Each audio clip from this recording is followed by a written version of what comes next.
The new Dragon from Rideout Arsenal looks like it has everything going for it. So today I want to take a quick look at it and why I like it so much and talk about why it's destined to fail.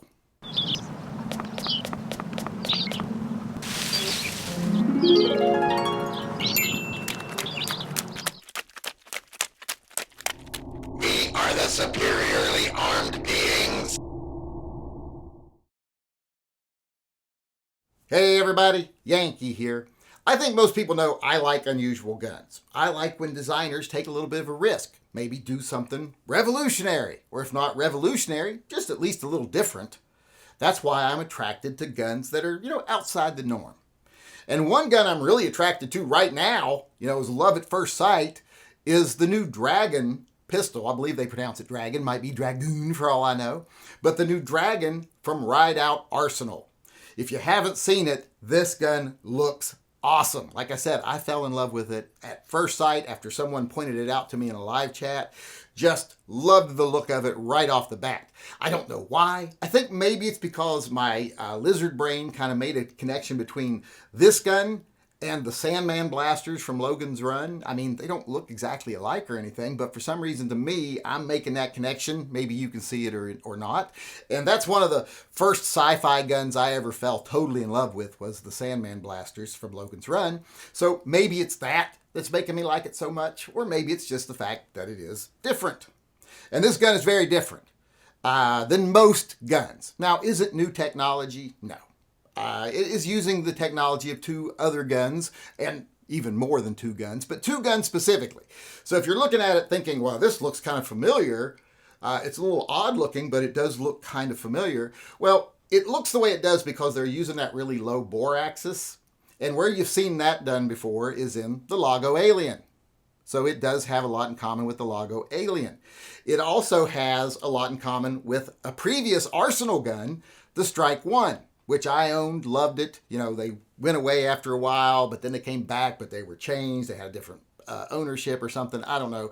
But they weren't the same after they got reinvented. They weren't as different as they used to be. So it's kind of those two guns combined. It's kind of like those two guns had a baby.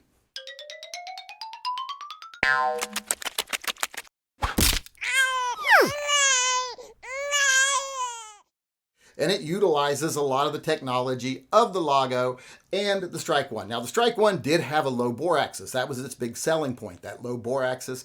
But the Lago Alien took that to another level, and so does this gun. It's kind of more like the Chiappa Rhino. Now, you might be thinking, well, that's just a gimmick. No, the low bore axis is really a great thing. It not only allows that gun to have that unusual shape, but it does reduce recoil because all of that energy is going straight back into your forearm because the bore is in front of your hand instead of up above your wrist. So you're not getting as much flip off the energy. Still just as much energy is being created. It's just being shot back into the mass of your arm instead of being up above your wrist. So these type of guns shoot really well. That's why the Chiappa Rhino shoots so well. It's why the Lago Alien shoots so easily. So comfortable to shoot. So I love the looks of the gun, and it should function as well as it looks. It should be a really easy shooting gun because of that design. But there's a problem with this gun, and it's a big problem, actually. Now, before we get to that, let's talk about some of the features of the gun, just to kind of go over it a little bit. One of the best features of the gun, like I said, is that low bore axis, and because of that low bore axis, you don't have to have all that material behind the chamber up high. So that allows the back end of the gun to set really low. So they've got these little platforms you can put on there that have the sight attached to them, and you can put a red dot on it. So the gun is kind of designed with a red dot in mind. You can put that on there.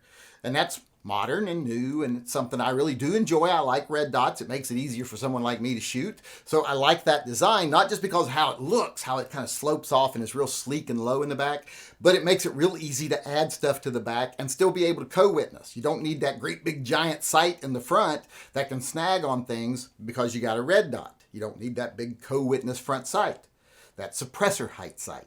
In fact, this sight is kind of integrated into the actual shroud on the front of the gun. It's got kind of like a gutter sight up to it and then like a little integrated, I don't know if that's a tritium or what in the front, but I'm betting it's probably tritium or fiber optic or something. But that's kind of cool. That low bore axis allows you to have that lower back end where you can have these platforms that are, customizable, etc. back here that allow you to have that easy line of sight in the front without having to put those great big suppressor height sights in the front. So that's really nice. Now, when you look at the barrel, a lot of people think, well, that barrel, the chamber's up just as high as a normal barrel. Well, that's not really true. The barrel is actually set really low. That's not the chamber. That's a little attachment up there, how they use to rack the gun, work the gun, etc. It's part of the mechanism. It's very similar to the Lago Alien. If you look at the barrels taken out, you'll see there's a lot of similarity there to the Lago Alien. In fact, this gun is basically the Lago Alien, kind of given a makeover to look a lot like the Strike 1 with a couple of little differences to it. So it's a really cool gun. I really like the way it's set up. It's kind of modular. It comes apart. And that little trigger guard group, that's pretty much the whole gun. That's the serialized part. That's pretty much the receiver because the grip and everything detaches from it and all the mechanics are in that little piece. So it's very cool technology. And like I said, integrates the red dot without having to have other things and just really nice and should be an easy shooting gun because that low bore axis looks super cool, all of that stuff. So love the gun, but it's destined to fail. Just like the Lago Alien failed, like the Burnos failed. It's because they're trying to make all their money up front. These are open for pre-order. And they're pre-ordering for over $5,000. And it's not like you pay, $500 up front and then you pay the rest when you get the gun. You're paying $5,000 plus right now on the promise of one of these guns. And that is just reeks of a scam to a lot of people. And I'm not going to say it isn't a scam to a degree because it's part of the way a lot of the companies do business nowadays. And I do think it is scam-ish because they place the risk on you instead of on them. They gather their capital from you before they actually get anything done instead of actually investing in a product, putting it out there, hoping it sells well, and they make their money back eventually. They're trying to make all that money up front. And this gun in no way justifies a $5,000 plus price tag, period. Because like I said, it's not new technology. There wasn't a lot of development costs for this. It's basically a Lago Alien with a little bit of difference. It's basically a Strike 1 merged with a Lago Alien. So there wasn't like years of development that went into this gun, that went into the other guns. And now it's just being reused in this gun. So there's no intrinsic reason that this gun is $5,000 plus. If you looked at it from a manufacturing standpoint and from material standpoint, it's not made out of unobtainium. It's not done with any crazy manufacturing processes that, super special to get it done right. It would really be, I could see where they could price this gun $1,200. And that should probably make them a fairly tidy profit off of each gun. More than what most guns make off of each gun. But they're trying to get all that capital up front with that $5,000 price tag. If they just get a few hundred orders up front, if they can get a few hundred people to say, hey, yeah, I want to be first in line for one, well, there's millions of dollars right there, right off the bat. And that's one of the things that's wrong with the gun manufacturing right now. They don't want to take chances on whether they're going to make a profit or not. They don't really have that much confidence in the market. They know the market is overinflated and it might burst. So they price these things like this. And we've seen this a dozen times in the past. We've seen it with the Burnos. There was no reason for those guns to be as expensive as they were.